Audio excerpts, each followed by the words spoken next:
Zdi se, da so bili nekoč Bila sta vpliven par. poročena in zvezdnika TikToka. Prav, tukaj je resnica. Mislim, da nisi pripravljen na to. Toda po sodnih zapisih se je bala za svoje življenje.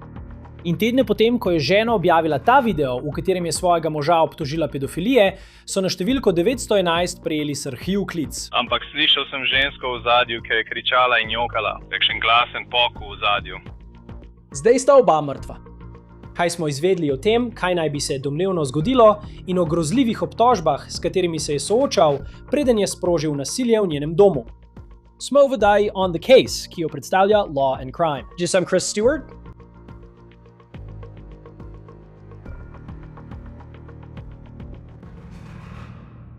Strašljivo je pogledati sled na družbenih omrežjih, ki je morda v središču tega primera iz Oklahome, in videti objavo, ki je morda sprožila nasilje, skupaj s sodnimi odredbami, ki ga očitno niso mogle ustaviti. V redu, če ste tako kot jaz povsod na TikToku videvali ta fantovski prstan, ga preprosto kupite.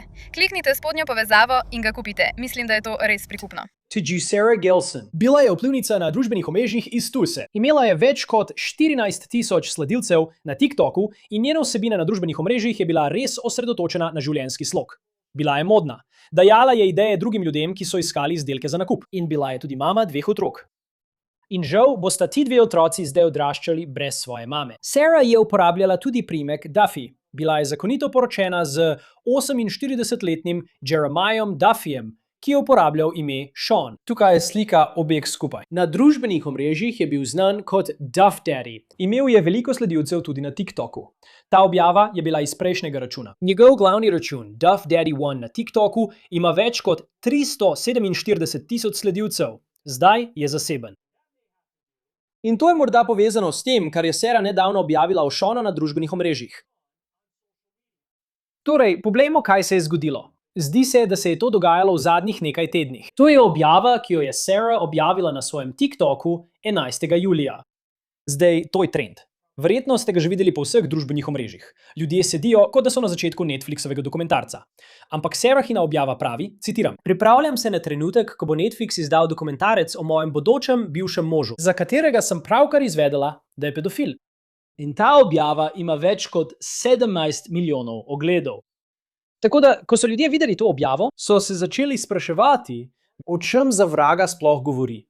Ampak, ko pogledaš sodne zapise, lahko vidiš, da stvari pri Duffyjevih niso bile vedno najbolj gladke. To je omrežje državnih sodišč Oklahome. Tja greš, ko pokrivaš primer v Oklahomi, da dobiš informacije o njem. In odvisno od okrožja, v Oklahomi je lahko precej težko priti do dokumentov, še posebej, če kličeš iz druge zvezne države. Ampak OSCN, ta baza podatkov, ti na prvi strani primerov vseeno ponudi kar precej informacij. Ko torej poiščemo Jeremiaha Duffyja, lahko vidimo, da je 10. junija Sarah je vložila zahtevo za prepoved približevanja proti njemu in sodnik je odločil, da se mora Sean držati stran od carine hiše in da mora ves čas ostati vsaj 100 yardov stran od nje. Iz tega dne 10. junija. Druga ženska je vložila zahtevo za prepoved približevanja proti Jeremy Seana Duffyju. In v tej odredbi je sodnik odločil, da se mora Sean držati 100 yardov stran od, citiram, otroka in otrokovega doma ves čas. Sara je 20. junija objavila ta video oceana z besedami na njem, ki pravijo, citiram, "In res je storil." Zdaj, napis k tej objavi je bil daljši in to je tisto, kar je pisalo. Citiram: "Hvala vsem za podporo. Vaše misli, molitve in darilne kartice so pomenile več, kot si lahko predstavljate. Medtem ko žalujem in poskušam predelati najslabšo stvar, ki si jo lahko predstavljam, popolnoma sem osredotočen na svoje otroke in njihovo dobrobit. Njihova varnost in duševno zdravje sta trenutno moja edina skrb. Nismo v redu. In nisem prepričan, da bom kdaj spet enak. Ampak Bog je bil v tem procesu zelo zvest in čutim njegovo prisotnost vsem, kar počnem. Vsi se spomnimo moliti za žrtev in spoštujmo njeno zasebnost." Torej, to je tisto, kar vemo o tem, kaj naj bi privedlo do zaščitnih odredb junija in objav, ki ste jih pravkar videli. Časopis Oklahoman poroča, da je zaščitno odredbo vložila ženska, ki ni Sarah, ampak mama 15-letne deklice, ki je igrala košarko pod Duffyjevim vodstvom, saj je bil tudi mladinski košarkarski trener.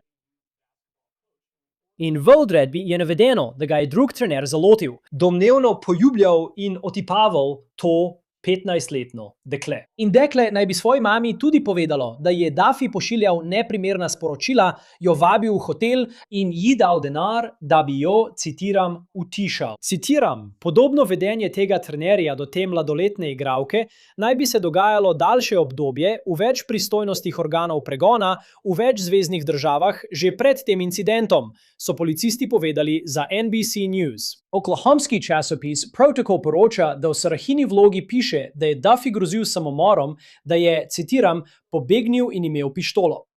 Policija je očitno poskušala najti Shana, potem ko je bila ta odredba vložena junija. Rad bi tudi poudaril, da to ni bilo prvič, da je Sarah očitno vložila zahtevo za prepoved približevanja proti Shana Duffyju. To je iz leta 2021. In tukaj je Sarah zaprosila za prepoved približevanja. In ta zahteva je bila zavrnjena.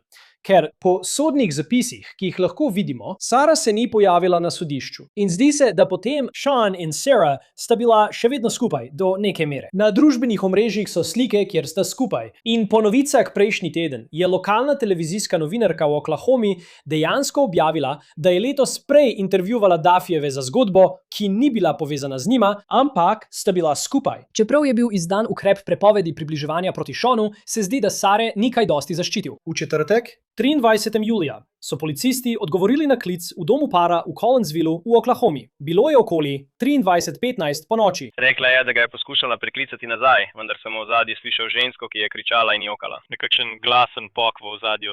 Policija je pohitela v Sarino hišo in nekaj minut kasneje so dispečerji povedali to. Tisti starejši moški, ki smo ga iskali pred nekaj tedni, potem ko so ga ujeli, ko je poljubljal mladoletno osebo.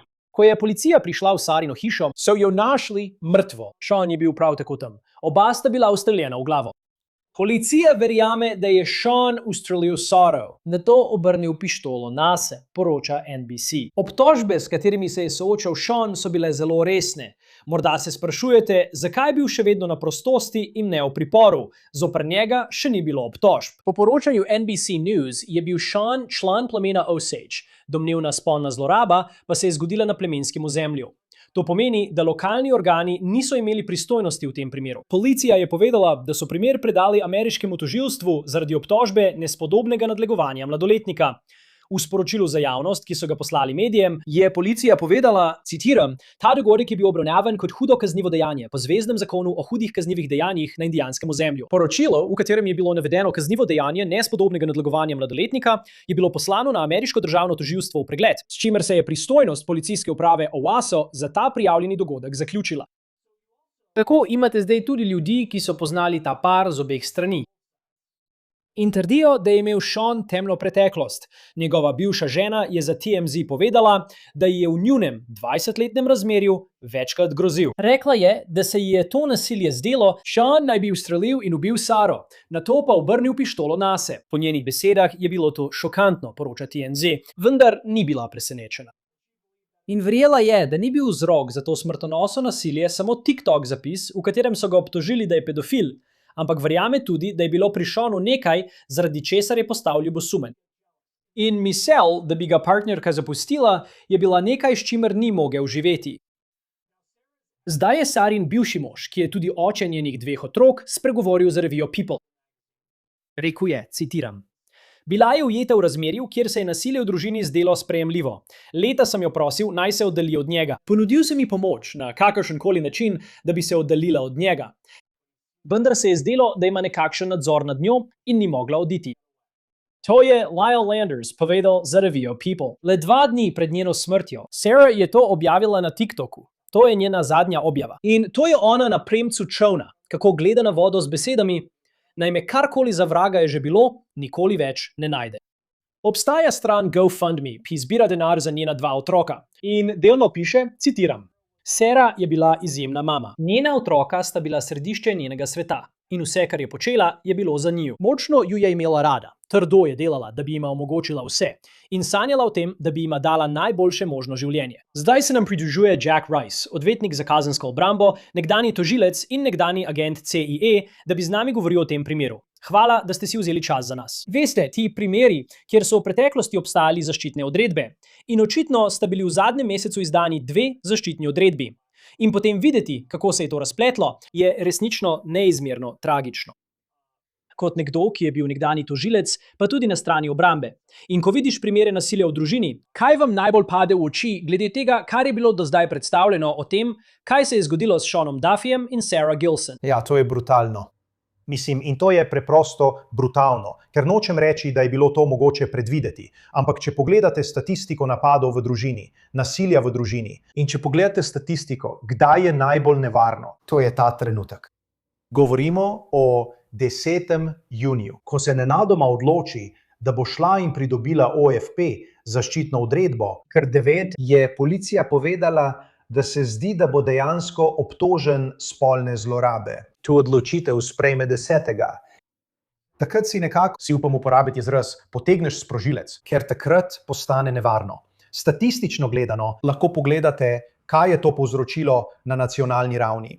Videli smo, da lahko pogledate in ugotovite, da je pri umorih žensk posebej, boste videli, da je približno polovica tistih, ki so umorjenih strani intimnega partnerja. In če poglejte te številke. Približno polovica teh se zgodi, ko se odločijo oditi. Tako nevarno je to. Pogledaš številke in jih je na tisoče. In takrat se zaveš, da je to trenutek, ko je najbolj pomembno. In to je težava, s katero se sooča kazenskopravni sistem. Ker ali bo to eden tistih običajnih primerov, kjer se bosta obe strani preprosto razšli in šli vsak svojo pot. Bo to res tako? Ali pa bo to tako? In težava je, da se s tem soočajo sodniki po vsej državi, v Oklahomi in drugod. No, in če se spomnim nazaj, torej leta 2021. Sara vloži zahtevo za prepoved približevanja, nato pa je ta zavržena, ker se ne pojavi na sodni obravnavi. In zdi se, da sta ostala v nekakšnem razmerju. In žal, ko pokrivam veliko takih primerov, kot da nikoli veste, nekateri od teh odnosov niso bili ves čas slabi. So dobri trenutki in so slabi trenutki. In potem pridejo te zelo temni trenutki. In potem morda nekdo uspe nekoga ponovno pritegniti nazaj v ta odnos. In težko je, ko pogledaš nazaj na leto 2021 in je očitno, da se je tam nekaj dogajalo. Ampak potem se na nek način pobotata. In potem se vprašaš, kaj lahko pravni sistem sploh naredi, ko imaš nekoga, kot je Sean Duffy, ki je bil potem, kar vidimo v tej zgodbi, nasilen človek. Njegova bivša žena v intervjuju za TMZ govori o tem, da je bil nasilen. In vendar imaš to osebo, ki, ne vloži zahteve za prepoved približevanja. Mogoče se spet pobotata, ampak še vedno obstajajo te pomisleki za naprej. In zdaj je to v retrospektivi velik opozorilni znak. Kaj še? In vem, da je to vprašanje, na katerega trenutno nihče nima odgovora. Ampak ko pogledaš ta primer, je tako. Kaj bi še lahko naredili, da bi zaščitil to žensko? Ja, to je žalosten del tega, veš. Chris, ena od stvari, ki sem jih počel skozi leta, je, da sem učil odvetnike, kako zastopati stranke, ki bodo zaprosile za OFP-je, odredbe za zaščito ali pa kako ravnati z vprašanjem prepovedi stikov. V bistvu pravni sistem poseže vmes, da loči dve osebi. In ena od stvari, ki smo jih znova in znova opazili, je količina travme, s katero se nekdo sooča. Kako sploh dobiš tisti OFP? Koliko jih je umaknjenih, preden gredo po novega ali še enega? To se dogaja ves čas, ampak težava, ki jo imaš seveda, je ali želiš, da pravosodni sistem, pravni sistem poseže in reče žrtvi ali prijavitelju, odvisno od tega, kako na to gledaš, ali želiš, da sodišče poseže in reče, si odrasel, vendar smo se odločili, da vemo bolje od tebe. Ali si to želimo? In to je, vidiš, to je težava. To je tisti frustrirajoči položaj. Kako daleč želite, da sodni sistem reče, mi vemo bolje kot vi? To je tisto, kar to tako otežuje. Prav. In to je ena tistih stvari, kjer je zame, kot nekdo, ki ni pravnik in je zunaj, tako, da si želiš, da bi po nečem v letu 2021 obstajal nekakšen postopek, kjer bi sledil nadaljni postopek. Kot naprimer, v redu, ona ne bo vložila zahteve za prepoved približevanja, ampak ali je ta oseba nevarna. In vem, da se je potem na drugi strani pojavil vprašanje, ali s tem kršiš pravice nedolžne osebe. Če bi šlo samo za veliko nesporazum, mislim, da v tem primeru očitno ne gre za to. Ko gledaš obtožbe, naprimer, dejstvo, da je šla na družbena omrežja in ga obtožila, da je pedofil, ter želela, da to vidi v svet, glede na to, kar je vedela. In potem ne bi bil očitno obtožen spolnega kaznivega dejanja. In o tem postopku bomo še govorili. Recimo, kaj meniš o tem, kako se je razpletel del na družbenih omrežjih? Ker sta bila oba osebi, ki sta bila vsej lokalno v Oklahomi, kot se zdi, precej prepoznavni osebi na TikToku. Ja, šele takrat se zaveš, kako zapleteno vse skupaj naredijo družbena omrežja. Kar naenkrat, to se lahko zgodi nekomu, ki je nasilen, nekoga, ki je morda paranoičen, nekoga, ki je morda vase zagleden, samovšečen, narcisoiden. Osebna škoda, ki nastane, ko nekaj postane javno. Predstavljajte si, da vse to odmislite, da se to zgodi komurkoli in kakšen bi bil odziv te osebe. Zdaj pa dodajmo vse te druge lastnosti nekomu in se zavedajmo, kako ga lahko tudi to žene naprej. To je morda iskra, ki to sproži. Seveda, to v resnici ni tako. Težava, Kris, veš, o tem razmišljam že desetletja. Kako se spopadaš s tem vprašanjem? Veš, ko razmišljamo o tej temi, zapomni si, da se dve stvari dogajata hkrati. OFP je civilnopravna zadeva.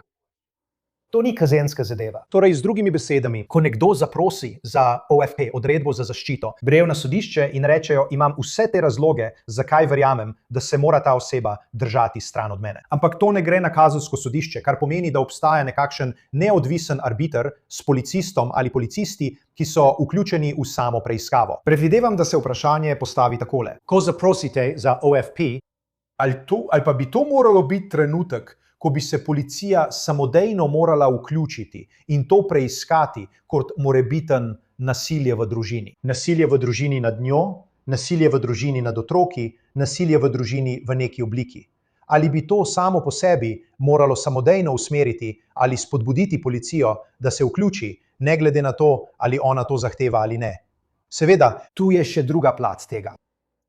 Če bi to storili samodejno, ali bi to odvrnilo nekatere ljudi od tega, da bi sploh iskali zaščitni ukrep, saj bi dobro vedeli, da bi se policija nenadoma začela vtikati v vse? Morda bi, kar bi lahko stvari dejansko še poslabšalo. Vidite zagato, s katero se soočamo?